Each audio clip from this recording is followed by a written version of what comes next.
I was washed up. My marriage was a disaster. I was one more mistake away from losing my job at the plant. I was drinking myself unconscious to forget my problems and waking up suffocating under new regrets. I was hanging on by a thread. One November morning, the thread was cut. I'd passed out on the sofa at home after beginning drinking on Friday evening as soon as work had let out. I remembered the first bar I went in and how good that first drink tasted. It was a shot of rye, neat, and it lit a fire in my belly. I felt good, so I ordered another. After that, there was nothing, until my eyelids opened and the pain punched me in the face. I groaned. Hangovers are a lesson that getting drunk is a mistake. I had never been much for learning, but at that moment in time I was all for taking on board the fact I had messed up. I would have done anything not to feel like that again. I would have gone on the wagon. I would have started eating healthy food. I would have even joined a gym, and maybe I would have. Maybe that was the moment my life could have been turned around. Only as I lay there reeling from the hurt in my head that had spread to my guts, I realized someone was standing over me. I tried to focus, and the blurry shapes rearranged themselves into the love of my life. Mary Lynn had never been a homecoming queen, but she had taken my breath away the first time I saw her. She had been kicking the wheel of her car because it had been flat, and once I'd got the oxygen flowing steady into my lungs again, I had gone over and, real gallant-like, fixed it for her. We were married 12 months later. She was 19. I was 20, which was far too young. I was 29 going on 60 that morning as I squinted up at her.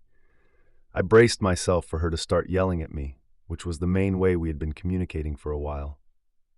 Then I saw the tears streaking her makeup. "What is it?" I managed to say and tried to sit up. The pain transferred its attention to a point just behind my eyes. I shed a tear myself and blinked. "Look here," she said and pointed at the TV. The screen showed the inside of a store. It had been trashed real bad. The contents of its shelves were scattered across the floor. Broken glass lay in pools of a murky-looking liquid. A strip lamp hung down, just about attached to the ceiling by a stray wire, and the front window was smashed. A jagged-edged hole had been opened in the middle. Then a newsreader's bland voice told the viewers. The shocked owner was met by this sight when he went to open up his family business at 5 a.m. this morning. Police would like to speak to this man who was captured on the shop's CCTV. A fuzzy image appeared. A man, unshaven and wild-eyed, standing amid the wreckage. It was me. I looked at Mary Lynn. "I don't remember," I began. She turned away. "Get out," she said, "and don't come back." If I had been stronger, I would have gone to the police station and turned myself in. I would have taken what I deserved for my unacceptable drunken behavior. But all I could dredge up inside me as I stumbled out into the street was a spiraling sense of self-disgust and fear. I'd lost my wife. I would lose my job. The prospect of prison terrified me. I needed to get away before someone recognized me on the rolling TV news and gave the police my name. That was all I could think of. I went to the coach station and bought a ticket that would take me away from everything I had ever known. It took 5 days to reach the last stop on the line, and then I started hitching rides. The drivers liked to talk. One man, who smelt worse than I did after a week in the same clothes, told me he knew a place that was hiring if I was looking for work. "It's a no-questions-asked type of place," he told me. He smoked constantly as he drove and kept his window wound down to flick the ash out. I was shivering with cold, and my teeth were chattering when I replied, "Sounds like my type of place. How much further is it?" "Well," he answered, pausing to light yet another cigarette. "You need to keep heading north till you hit the Arctic Circle, and then keep going, beyond a town that old-timers like me still call Barrow. There are no signposts for the place I'm talking about, but it's as good a hiding place as any for a man who's running away." Saying this, he turned and gave me a wink. I shivered some more, and this time it was not because of the cold. I hadn't told this man about what had happened, hadn't breathed a word of it to anybody. I guess it must just have showed in my face. He dropped me off at an intersection, a gas station, a diner, and a motel huddled together around the road, as if they were trying to keep warm in the cold. By now the bitter temperature felt like it had seeped into my bones, and I was not sure I would ever feel warm again. I checked into the motel. It was only early afternoon, but the sunlight was already bleeding out. The further north I had traveled, the shorter the days had become. That day had been fleeting, and darkness obscured the distance as I stood looking out of the motel room window. When I had registered using a false name and paid with almost the last of my cash, I had told the motel clerk I was hoping to head to the place north of Barrow that was taking on workers. He'd looked at me with a mix of disgust and sorrow, but had said nothing. The next morning I was about to head out to the diner for what could be my last meal for a while, due to my financial plight, when the clerk said, "There's a big fellow at the diner tucking into a mountain of grits, who works at the place you're looking for, if that's really the path you want to travel." A man with his feet on the ground would have heard alarm bells at that moment. I merely thanked him and strolled across to the diner. The light and the warmth I felt inside were welcome, and the smell of coffee, a lifeline. Most of the tables were empty, but I wandered over to one that was already occupied. Describing someone as a big fellow up here was a bit like describing a biker as that fellow in a leather jacket. But I was confident I had found my man. He must have been close to 7 feet tall. His face showed years of hard living. His head was shaved, and he had a single crimson tear tattooed beneath his left eye. I asked him, "Do you mind if I join you?" He nodded and continued to shovel his breakfast into his mouth. I put it to him direct what I wanted, and after he had finished eating, he said, "You got that look about you of a man who wants a place to hole up while trouble makes its way by." This made me vow to not play poker with anyone for a long while. A few minutes in my company was clearly all it took to read me. "So, I'll not try and dissuade you," the big fellow went on. "I'm foreman at the warehouse. If you want a job, I'm willing to give you a chance. You can want to ride out with me." "Mighty grateful," I said, and followed him out to his truck. He moved with an easy grace that belied his size and did not seem to notice the cold. A few minutes in the wind, which had got up while we were in the diner, was enough to make me feel physically sick. My hands shook so bad as I tried to do up my seatbelt that I gave up. Observing this, the big fellow grinned.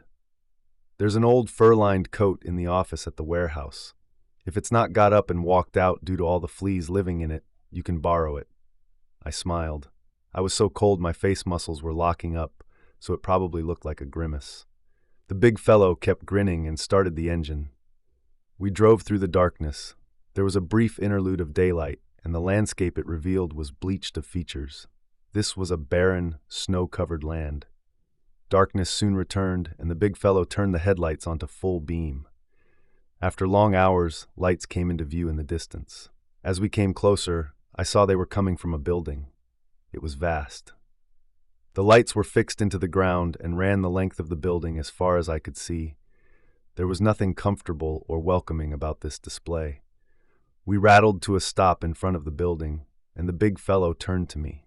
"Follow me," he said. Reluctantly, I left the shelter of the truck. The wind of earlier had dropped, and there was a captivating stillness. The air was freezing. I could feel it biting into my skin. This was no time to be hanging around. I hurried after the big fellow as fast as I could. He was punching a combination into a keypad by a door, and I did not want to be left outside. The door opened and he let me pass, then pulled the door locked behind us. We entered an open, well-lit space that ran around 3/4 of the length of the building, I estimated. Stacks of containers stood here and there.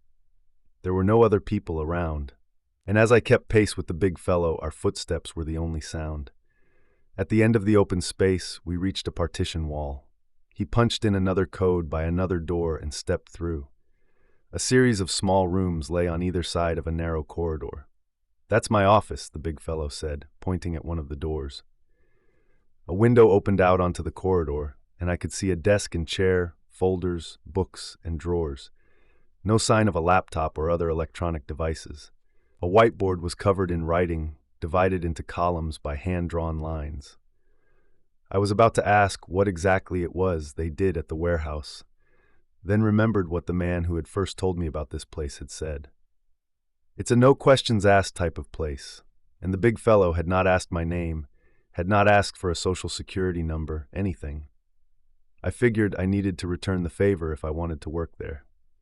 That did not stop me wondering, of course, and I almost immediately thought there must be something illegal happening. We had reached a small room with a fold-up bed and a couple of bare shelves.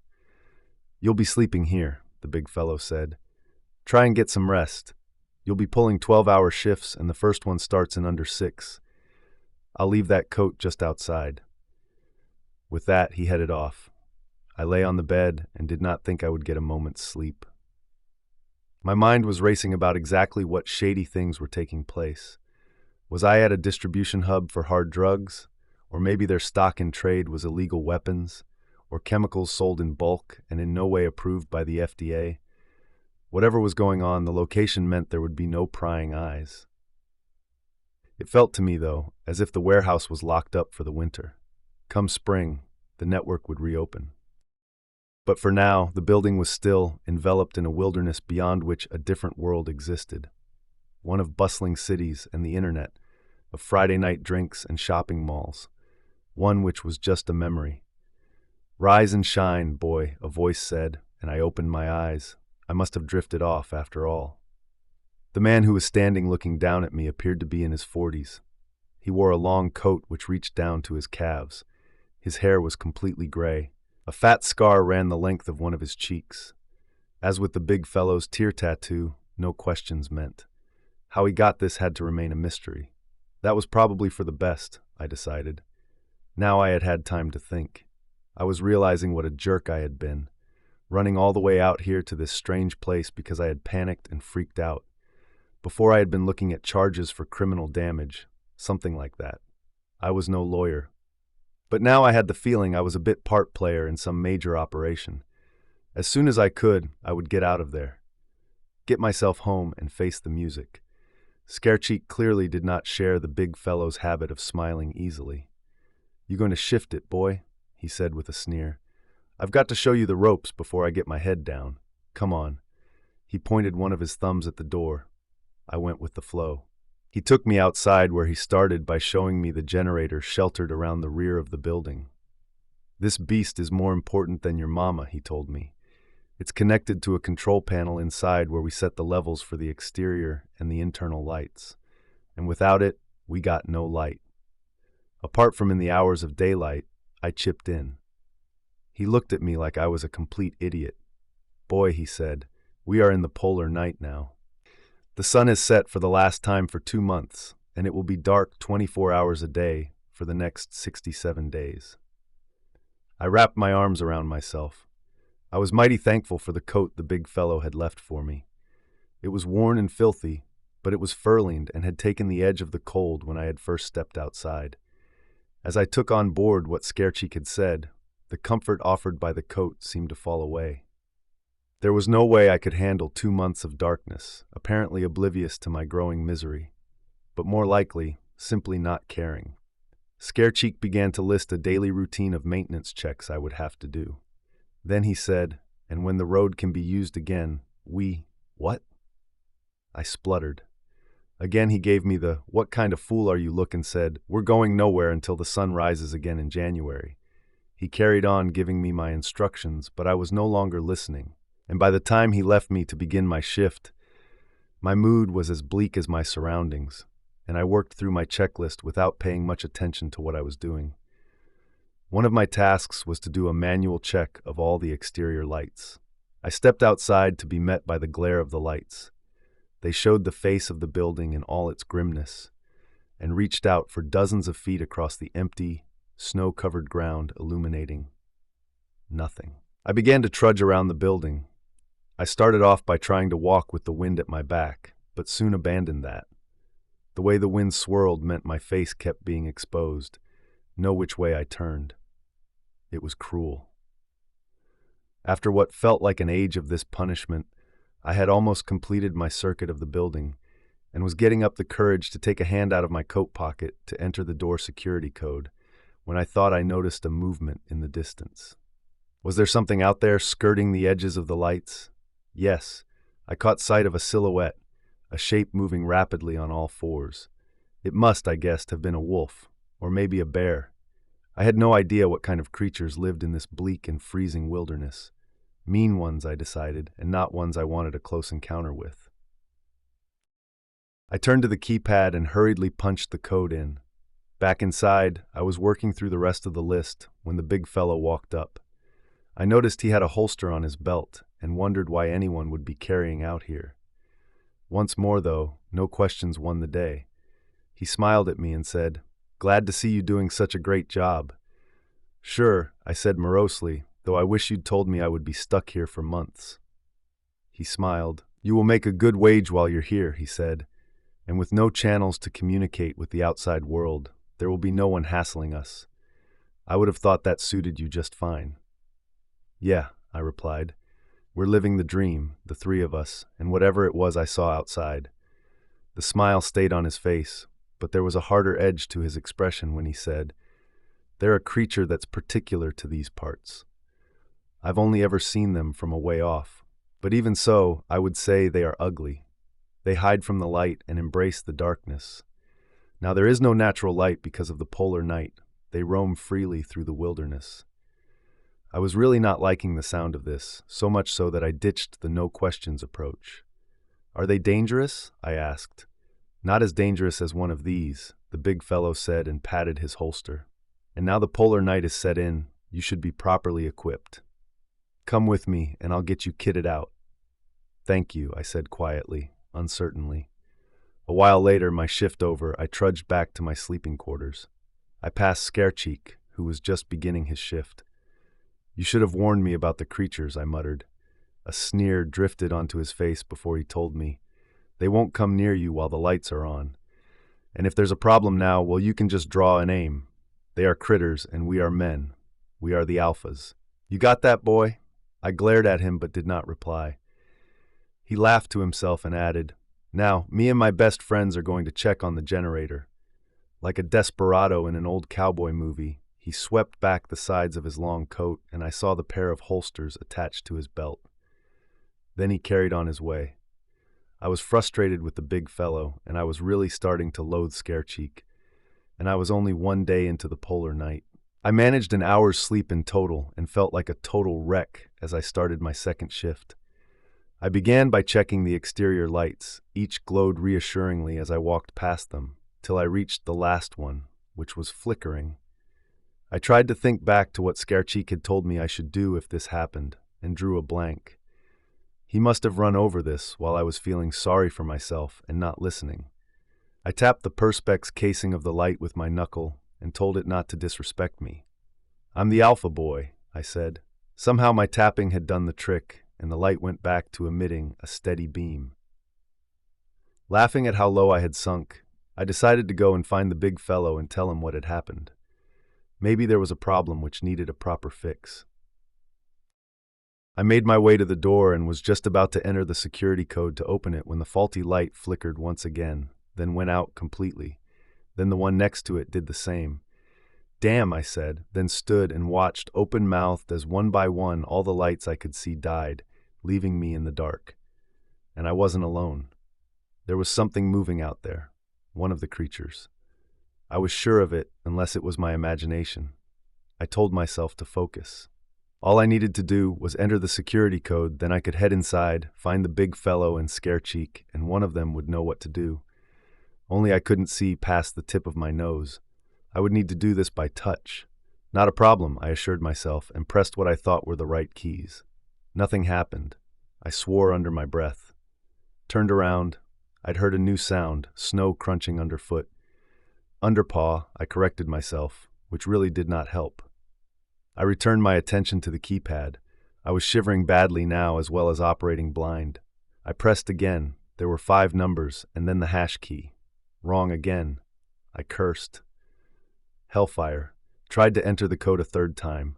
The sounds behind me were getting louder. There was no denying it, no blaming it on the wind or my imagination. There was something moving in the darkness, and it was heading my way.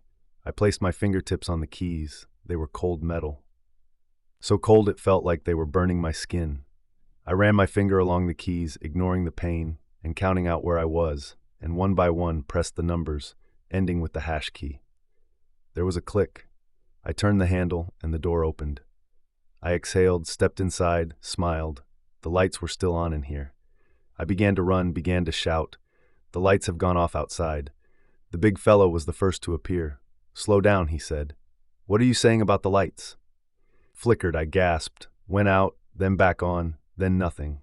All dark. I hadn't seen Scarecheek come out of his sleeping quarters, but there he was. What have you done, boy? You idiot, he snapped. Nothing, I protested. They just went off, one by one.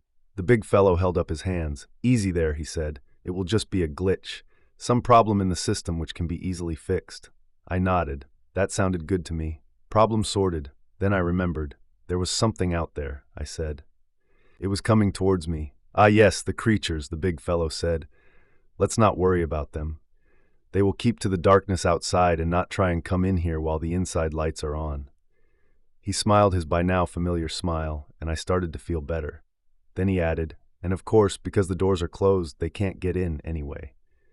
I stopped feeling relieved, started panicking again as I tried to remember. Had I closed the door behind me? I swore. What is it, boy? Scarecheek asked, his eyes narrowed. I think I left the door open, I replied. You heap of worthless junk. Scarecheek spat these words out, then flicked back his coat and, with a lighting quick movement, drew. I got this, he said, and began to walk in the direction of the door I'd left open. You go with him, the big fellow said.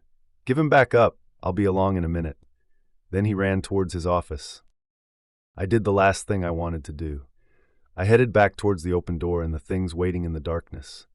I got there to find Scarecheek standing in front of the open door, both of his sidearms blazing. He was firing out into the darkness and loving it. Yeehaw! He cried when he ran out of ammo, then reloaded and let rip again. I wanted to cover my eyes. I wanted him to stop, but he would not have listened to me. Thankfully, the big fellow caught us up. That's enough! He yelled when Scarecheek had once again emptied his chambers. Scarecheek scowled, but did not argue. The big fellow had brought a torch with him, and he moved towards the open door and turned it on. A powerful beam cut through the darkness outside and revealed a hideous scene. Bodies lay across the ground, their blood staining the snow. I realized for the first time that the creatures were not wolves or bears or any animal that I had known existed. Their corpses were around 6 foot long, and they were hairless. Their skin was very pale, but lined with darker veins, which protruded. I could see the outline of their ribs as well, the sharp lines of their shoulder blades. They had paws, but no ears or tails. From the way they had fallen after being cut down by Scarecheek, I could not see their faces. And there was more of them out there, still very much alive.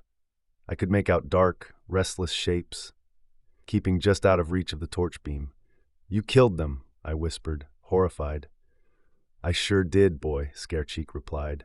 That's what you get for loitering around these parts. Then he turned to the big fellow and said, Isn't that right? Instead of agreeing, the big fellow sighed and said, You hothead, you've done shot up my truck as well. The engines hold, and it'll take a heap of fixing. Then the big fellow sighed again and closed the door. My shoulders slumped in relief, and I managed a small smile. At least now the door was closed. There was no way for the creatures to get in, even if the inside lights failed as well.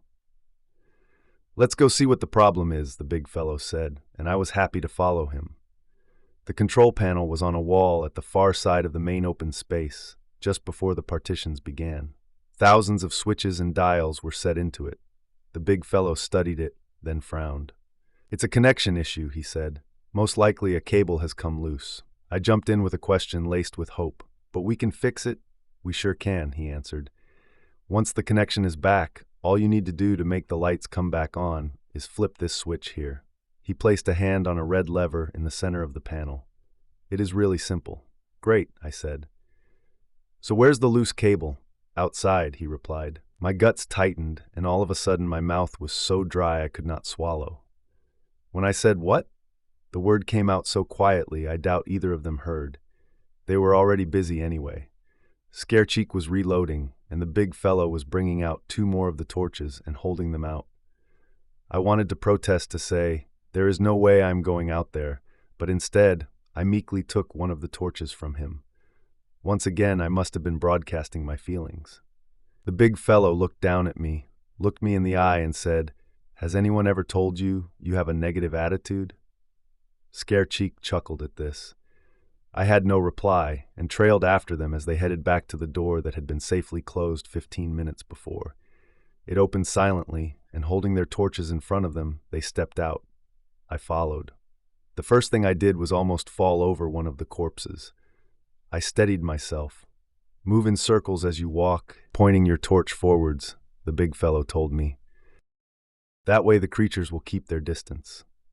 Uh-huh, I replied, and spanned slowly round in a circle. The beam of my torch picked out yet more of the creatures as they flinched and moved back, too quickly for me to see more than a pale limb. I kept circling and moved forwards as I did so. The light continued to keep them at bay. The mouth of one was momentarily illuminated for a second, and I glimpsed bared teeth. Then it slipped back into the cover of darkness. Our progress was slow, tortuously so to me, but eventually we reached the cluster of cables and equipment, at the heart of which sat the generator. You two give me cover, the big fellow said, and as Scarecheek and I created crisscrossing barriers of light, he got to work. After 10 minutes or so, he grunted. I think that's fixed it, he said. Now let's get back inside. We retreated back towards the door. Not far now, I said, and then I stumbled. Fell. I landed on the corpse I had tripped over. My torch hit the ground, the beam pointing impotently upwards. The beams of the others' torches hit me in the eye. They'd seen what had happened, and both cursed me. I'm sorry, I said. I'm sorry. The corpse was still warm, its skin hard where my hands touched it as I struggled to push myself upwards, until I felt something tug at my leg. Then a shot rang out, close and loud. I flinched, but managed to grab hold of my torch and swing it towards my leg, where I saw the body of a creature. The top of its skull had been split open, and it wore a mask of blood. It twitched, then fell still. I felt something pulling at my collar, looked up. It was the big fellow, and he was hauling me to my feet with one hand. In his other, he held the weapon he had used to dispatch the creature before it had bitten me. Close to him, Scarecheek was moving his torch rapidly in a circle, encompassing the three of us. A solid wall of shadowy figures encircled us, held back only by the light I knew. Get back to back. We rotate together, the big fellow said. I did as I was told, and we resumed our journey of a few feet to the door and the sanctuary beyond. The big fellow entered the code, and I saw the light inside as he opened the door. I followed him into the warehouse. Scarecheek lingered. The big fellow hissed at him. What are you doing? One more for luck, he said, and drew. I saw one of the dark shapes fall, Scarecheek grinning and lowering his torch as he turned and stepped towards the door. Then his body tensed, his eyes turned upwards, and his knees buckled. He fell face forwards onto the ground, and I saw the bloody gash that ran the length of his spine. I saw extended claws. They were razor sharp, tipped with blood, then the creature scurrying away from the light of my torch. We have to help him, I yelled, and lurched forwards towards Scarecheek. Leave him, you fool, the big fellow shouted. He's dead. We need to get this door closed. We can't just leave him, I yelled back. No, the big fellow screamed the word at me, and I retreated back through the open door, just as the inside lights flickered, then failed. It was dark inside now as well. I cried out, "You didn't fix it, you made it worse." "Go to hell," the big fellow screamed. I turned my torch towards him, saw he was trying to close the door but couldn't, because the creatures were coming in. I scrambled backwards. My torch made patterns on the floor where it hung in my faltering grasp. I swung it back upwards to where the big fellow was. The creatures jumping up at him were reaching his throat easily. Big as he was, their claws were slashing at him. Blood spurted out. The light of my torch made them break away, and I hurried towards the big fellow. He was staggering, holding his right hand to his wounds. Blood flowed through his fingers. With his other hand, he pointed his torchlight at the open door, keeping more of the creatures from coming in, I realized. I began to turn my torch in a circle. "The switch," I said. "Will it still work?" He looked at me and tried to speak. Blood bubbled inside his mouth, then began to spill out.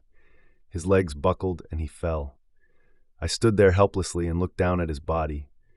My hand was shaking so much, the beam from my torch jerked about crazily. I forced myself to hold it steady and once more began to move it in a circle. I saw teeth bared, claws raised, and the arched backs of the creatures as they approached me. I saw them in glimpses. in moments as the beam of light passed over them. They were 10 feet away, 8. I could not keep them all at bay. In seconds they would be on me and I would be dead. Cut to shreds. I turned and ran. The beam played across the floor as I raced towards the control panel. Behind me I could hear them running, bearing down on me. But I could not look back. I could not stop. I ran. I was struggling to breathe. Sweat flew from me, and I ran. I ran for my life. I threw myself at the control panel, and guided by the torchlight, found the switch. If it worked, I had a chance. If it didn't, I was history. These thoughts raced as I grasped the switch and pulled it down. The lights flickered, then burst into life. I turned to look back at the creatures. They were everywhere, hundreds of them, crouched on all fours throughout the warehouse. Their eyes were red and helplessly exposed to the glaring light, as they had no eyelids. Their snouts were long and as pale as the rest of their abhorrent bodies, and everywhere their veins stood raised. In the ones nearest me, I swear I could see the blood pulsing in them.